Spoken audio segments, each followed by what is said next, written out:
Мәриям жаңа костюмін киіп, айна алдында тұрған ұлына қарап тамсанды.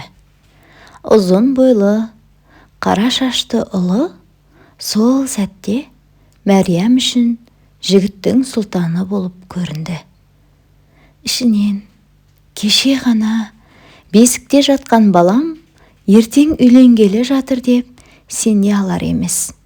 Ілияс болса, костюмге қарап риза болады. Қайта-қайта қарап, кейін анасына костюмді мақтай бастайды. Бұл жақсы екен, түсі де қымбат көрінеді. Бағасы да өзіне сай. Мәриям, құлыным-ау, ертең сенің үйлену тойыңда келін екеуің некелескендеріңде жылап жібермесем болғаны дей беріп еді. Ілиястың түрі бұзылып, анасына қарай назарын салды. Мама, мен саған тойға келмейсің деп айтқан едім ғой. Бұл сөзді Мәриям түсінбей қалды. Туған ұлының тойына өзі анасы бола тұра бара алмай қаламын деген ой үш ұйықтаса да түсіне кірмеген еді. Мәриям жаңағы бақытты кейпін бұзып, абыржыған түрімен, мен мұны қалжың деп ойлап жүрмін. Қалайша, мен тойға бара алмаймын. Ілияс бірден анасына түсіндіре кетті. Мама, сен енді ойлап қарашы, онда кілең бай адам. Ертең тойда сен болсаң, байлардың жанында өзіңді төмен сезініп қаласың. Оған қоса байлардың әйелдерін білесің ғой.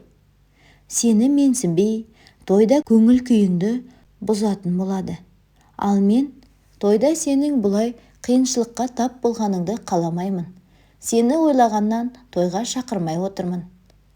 Ілияс осылай анасына айтып болған соң, сәл тоқтап, ары қарай тағы да сөйледі. Мама, сен тойға келмей қалдым деп еш уайымдама.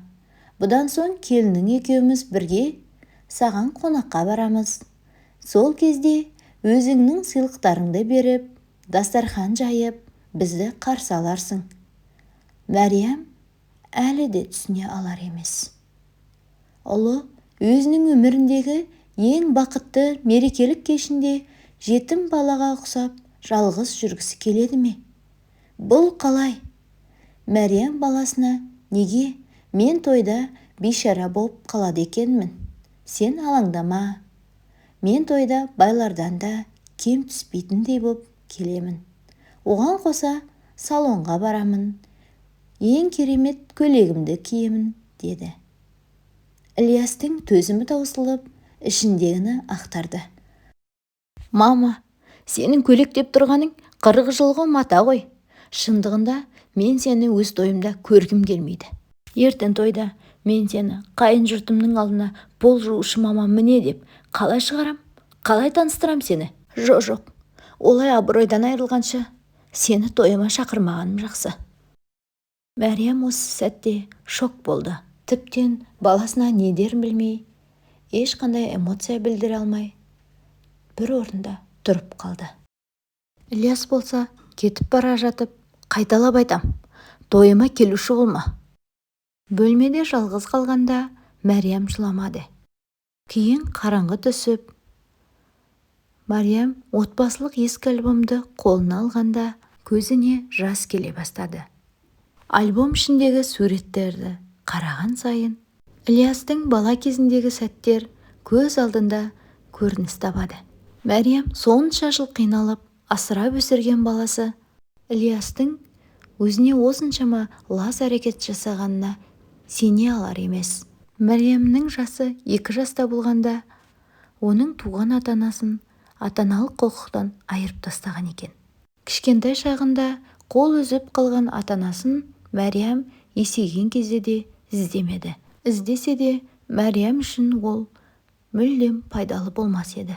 Қайтадан Мәриямның 2 жасар шағына оралсақ. Ата-анасыз қалған оны балалар үйіне өткізді.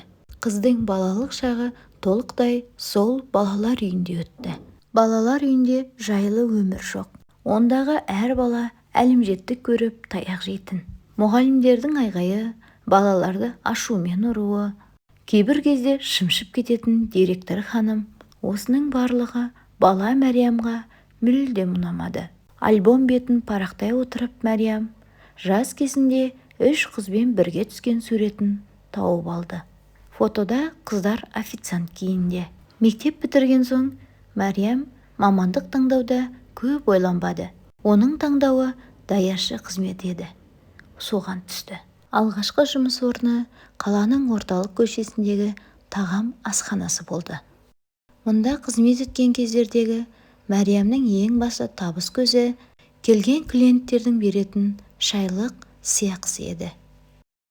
Тез қозғалып, ептілікпен жұмысын атқаратын. Мәриямға арасында да көп клиенттер сыйақы беретін. 12 сағаттық даяшы қызметі Мәриямды шаршатып, аяқтан талдырса да қоймады. Бұл өмір Мәриям үшін ұнамды еді. Балалар үйіндегі өмірден әлде қайда керемет еді. Қиындықтары Мәриямға қызық болатын. Жалға алған пәтерінің өзі қыз үшін сондай жылы еді. Көршілері де жылы жүзді адамдар екен. Жас шаңырақ құрған отбасы Мәриямды өздеріне жақын қабылдады. Даяшының жалақысы жалдап тұрған пәтермен оның коммуналдық төлеміне кете бастады. Жалақысының бір бөлігін аздап жинап, өзіне киім де ала бастады. Расымен де өзіңнің адал еңбекпен тапқан ақшаңа киім алу нағыз бақыт қой. Бірер жылдың ішінде-ақ Мәриям нағыз қалаға сіңген пысық, ақылды қыз болып шыға келді. Киген киімдерінің өзі аса саңқойлықпен таңдалғаны көрінетін еді.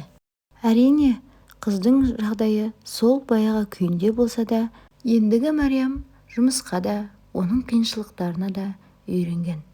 Бөлме ішінде отырған Мәриям көзінің жасын бір сүртіп, альбомның келесі бетін парақтады. Суретте жазғы табиғат көрінеді.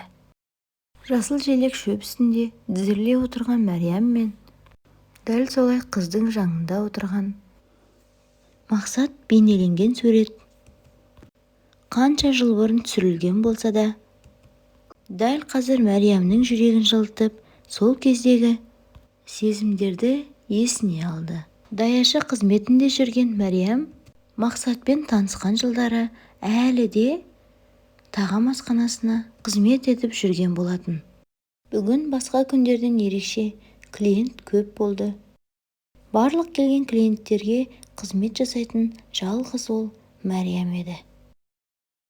Қыз клиенттердің барлығына үлгеру үшін жанталасып, асығыс қозғалып қызмет жасай бастады. Артқы беттегі арсқой клиенттер де шулап қыздың мазасын алды. Мәриям асығып жүріп алып келе жатқан сусынын терезеге алаңсыз қарап отырған Мақсаттың үстіне төгіп алды. Жігіттің жейдесіне төгілген сусын бара-бара жайылып сарғылт дақ пайда болды. Мәриям осы бірнеше секундтың ішінде өзінің не білдіргенін, жейденің қымбат тұратынын ойлап үлгерді. Осы бір сәтте асханаға Сайлаубек есімді бастық кіріп келді. Мәриямның қонақтың үстіне сусын төккенін көріп, клиенттің жанына келген Сайлаубек: «Құрметті мейман, айыпқа бұйырмаңыз. Даяшының бұл олақтылығы үшін сізден өзім кешірім сұраймын. Мынау ебедейсіз қыз бұл ісі үшін өз жазасын алатын болады». Сонда үсті бүлінген жігіт: «Аға, олай қатты кетпеңіз, әдейі істеген жоқ қой. Оған қоса бұл жай ғана жейде. Кірлесе жуып алармыз. Ешқандай мәселе емес.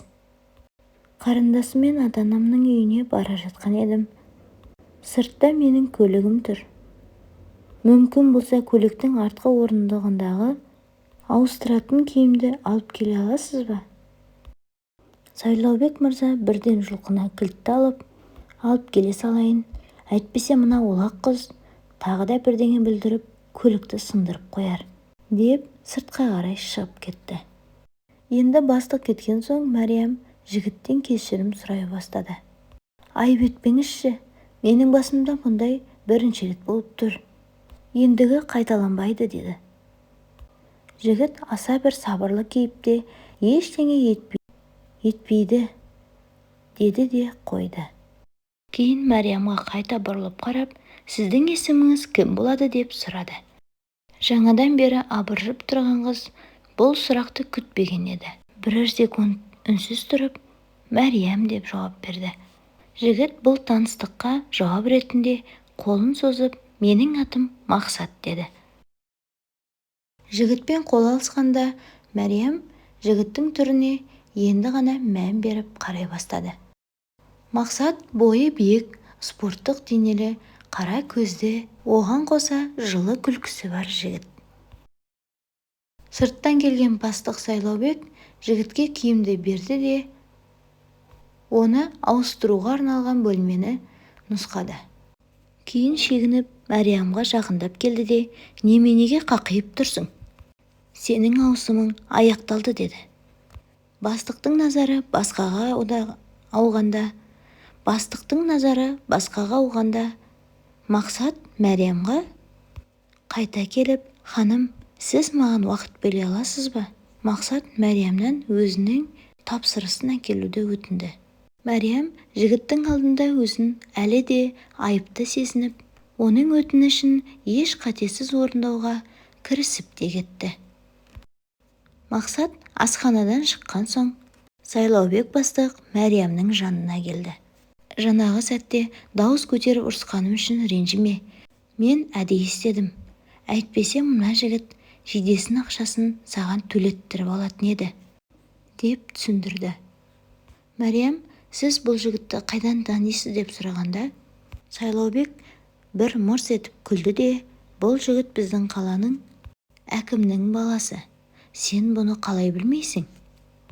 Тіпті көшедегі иттің өзі әкімнің баласын біледі ғой. Сол күні жұмыс қиын болды. Асханаға келген қонақтардың аяқ алысы түнгі уақытта бірақ аяқталды. Таңертең болған келеңсіз жағдайды Мәриям кешке ұмытып кетті. Ауыр жұмыс әсерінен ол айымды ойлауды да ұмытып кетті. Мәриям кеш бойы жұмысының аяқталу уақытын күтті. Бар ойы үйге тезірек жетіп, жұмсақ кереуетіне құлап ұйықтасам екен. Осылай жүріп, жұмыс уақыты да аяқталды. Бірақ дала тас қараңға айналған болатын. Түн ортасында аялдамада тұрған Мәриям автобустың келмейтінін білсе де, іштей үміттеніп күтіп тұрған болатын. Сол сәтте асхананың алдына шамын жағып, көлік тоқтады. Мәриям алыстан көлікті қарап, сәл танығандай болды.